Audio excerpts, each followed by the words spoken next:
40 minutes crying like a baby. Bikers, joggers, tourists, runners, they went by me. Police officers searching for suicidal people went by me twice. I'm standing at the ledge, leaning over the rail with tears flowing down to the waters. And I thought to myself, absolutely nobody cares. And then the voice in my head said, jump now, and I did. And the millisecond that my hands cleared the rail and my legs flew over it was an instant regret. The depression was wiped from my mind, and all I wanted to do was live, and I thought it's too late. Kevin Hines was 19 when he jumped off the Golden Gate Bridge. He is one of the many incredible people that I've been grateful to meet over the past 3 weeks as I aim to further understand the complexity surrounding suicide. And I know I've made mistakes. I know I've let people down. But what happens when you're given an opportunity to help make a difference in the world? The backlash against the social media star. Very popular guy called Logan Paul is in some hot water. He's a complete and utter insensitive idiot. Taking a break from daily vlogging. Even he says his latest content was his biggest mistake. I want to apologize to the victim and his family. It's time to learn from the past as I get better and grow as a human being. I'm here to have a hard conversation so that those who are suffering can have easier ones. So I've never been so humbled in my life by a single event. Were you kind of shocked by it? I was shocked to discover just how big this is. You've never known anybody that killed themselves? No one. And that was part of the problem. It's just my ignorance on the subject. But in Ohio, where you come from, it's the second leading cause of death. And I know while I'm not able to solve the problem by myself, I want to be a part of the solution. And that solution began across the country in New York City.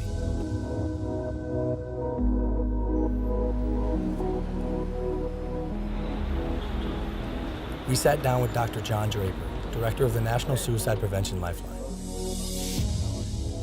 We have to change the conversation publicly from just focusing on suicide and how something bad is happening and say, well, what do we do about it? Help people understand that the first thing they need to do is reach out and talk to somebody when they're feeling in despair. Because you're not alone with it anymore. They've done studies with people who are experiencing any kind of pain, including hanging off a cliff. You can hold on a lot longer if somebody is right there with you.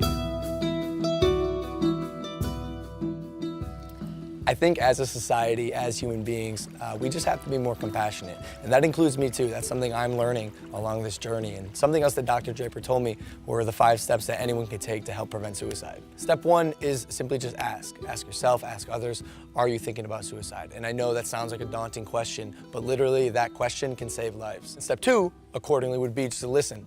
Be present. Don't make any judgments. And then step 3 would be there for them, even after you've already asked, because dependability is key. Step 4 is then help them connect, whether it's with a friend, a family member, a local suicide hotline, therapist, but help them reach out to someone so they don't have to deal with this alone. Lastly, step 5 is just check in on them, show them that you care. Call them up, say, hey, I want to make sure you're okay. Can I check in with you over the next few days?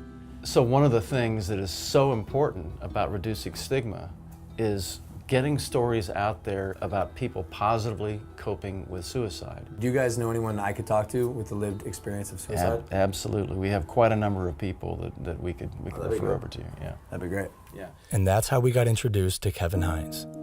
17 years ago, Kevin jumped off of the Golden Gate Bridge and survived. These are individuals whose stories, when people hear them, they say, you know, maybe I can get through.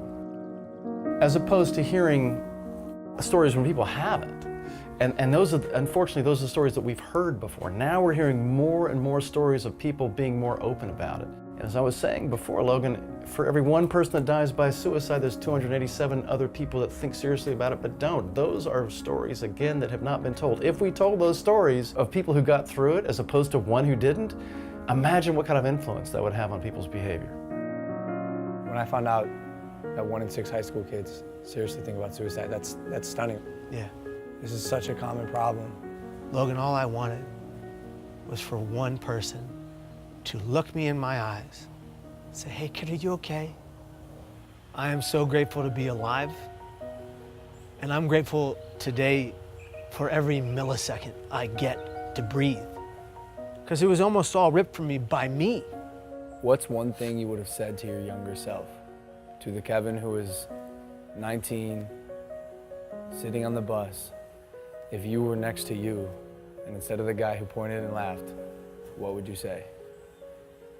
I would just put my hand on the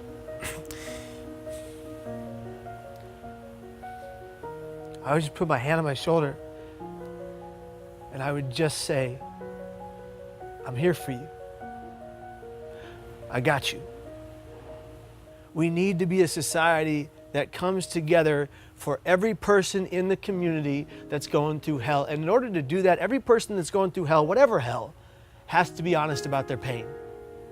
And if they're going to be honest about their pain, we are going to collectively answer the call and be there for that individual. Because if you don't see beauty in the next person you meet, you're not looking hard enough.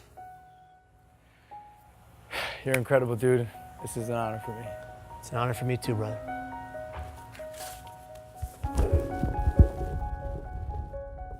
From this point on, I want to make an effort to contribute and immerse myself in the conversation, so I'm pledging to donate $1 million to various suicide prevention organizations, with the first $250,000 going immediately to the National Suicide Prevention Lifeline so they can increase their capacity to help those in need.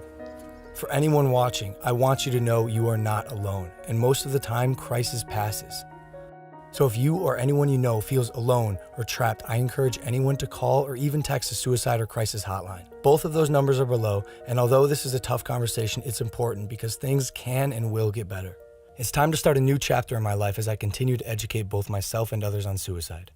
I'm humbled and thankful to say, this is just the beginning.